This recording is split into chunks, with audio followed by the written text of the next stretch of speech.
In this video, I'm going to be showing you guys how to bridge from one blockchain to onboard yourself to the Injective blockchain without using a centralized exchange. So as you can see pretty clearly, Injective's been doing very, very well.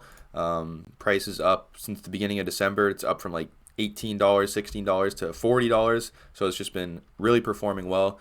I'm trying to get more exposure, so I'm trying to swap some of my other tokens to Injective the easiest way possible. Like I said, without using a centralized exchange. That's what we're going to be doing in this video. And I'm going to make everything as informative and concise as possible. So Injective's a new layer 1, kind of gives me Solana vibes. They really take pride in how cheap and fast their transactions are. So the first thing you're going to want to do is go to hub.injective.network. This is where you're going to be able to make a wallet to put your Injective in. And you're also going to be able to use their bridge feature so we can bridge from one blockchain to Injective. In this video, for the example, I'm going to be bridging from Solana to Injective. So when you go to click connect, it's going to give you all these options for wallets. I would say either go with Keplr or Leap. This is a website it's going to take you to when you get Keplr. It's pretty much just like MetaMask or Phantom. Like, it's going to be a little extension up here in your browser. So I just got it for Chrome. Once you have it, it's going to look something like this, but with no assets available. So before we bridge our assets on Solana to Injective, we need to have some gas fees in our Injective wallet to pay for that side of the bridge. This is usually where people run into problems and are then forced to go to a centralized exchange so they can buy crypto with their cash. But because Injective is so cheap and you only need such little amount for gas fees, you can use something called a faucet. So if you go to inj.supply, it's the Injective faucet. Basically, all you need to do is put your Injective address in here, fill out a CAPTCHA, and then it's going to allow you to receive some Injective for free, just enough to pay for the bridge transaction fee. And then if this faucet's not working for some reason, you can try these other two. They have them linked on the website.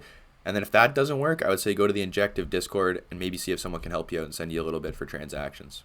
So after you connect your Keplr wallet, it's going to give you an Injective domain up here at the top, and that's where you're going to go to the faucet and type it in to get the free little bit of Injective.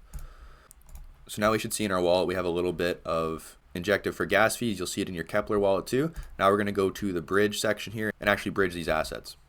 So you're going to go here and pick whatever chain it is that you want to bridge from. Like I said, I'm going to do Solana. And then it'll pop up. You'll just have to connect your wallet from that chain to Injective Hub. All right, so I'm just going to send over 1 SOL. Transfer now. Sometimes it'll take a minute. All right, 43 seconds later, let's redeem our funds. And now we just have to prove the transaction in our Keplr wallet. All right, it says our tokens are redeemed. We should be able to see it in our wallet. Go over to the wallet section here. And you can see we should have a little bit of Injective left for gas. And then 1 Solana or whatever token it was that you're bridging. And now at this point, we have to convert it. So when you first get the token in your wallet, it's probably a CW20 token. In that case, you want to transfer all of it to become bank, and that's what's going to allow you to trade the Solana for Injective. Now at this point, we just want to swap that Solana over to Injective now that it's a bank token. So we're going to go to a DEX on Injective called Helix. That's my go-to for making swaps. Select SOL. And then we're going to just swap all that for Injective. All right, the process is now done. We now have our Injective swapped from Solana from one chain to another without having to use a centralized exchange. I'm going to show you guys real quick if you had any problems getting the tokens into your wallet after you bridged it. There's something that you can do to try and find the assets. So go over to Bridge, claim wormhole transaction, and then I'm going to click Solana because that's the one that's the chain that I bridged from. And then you just have to enter the transaction hash. That'll be the transaction on Solana for me that was used to send the funds to the bridge. So it should be the last transaction. So we're going to go ahead and look for that. So this is my last app interaction. It just says unknown, but I know that it's the bridge because it was the last thing that I did. So we just view that on SolScan. If you're on Ether, it's going to be EtherScan. And then you just get the transaction hash from right here.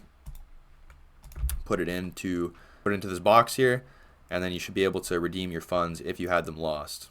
Anyways, that's it for today's video. If you guys want to see some more DeFi videos that are informative and concise, make sure to subscribe. I'm going to be doing another video on some airdrops that I'm looking to farm on Injective now that I've bridged my assets over to it.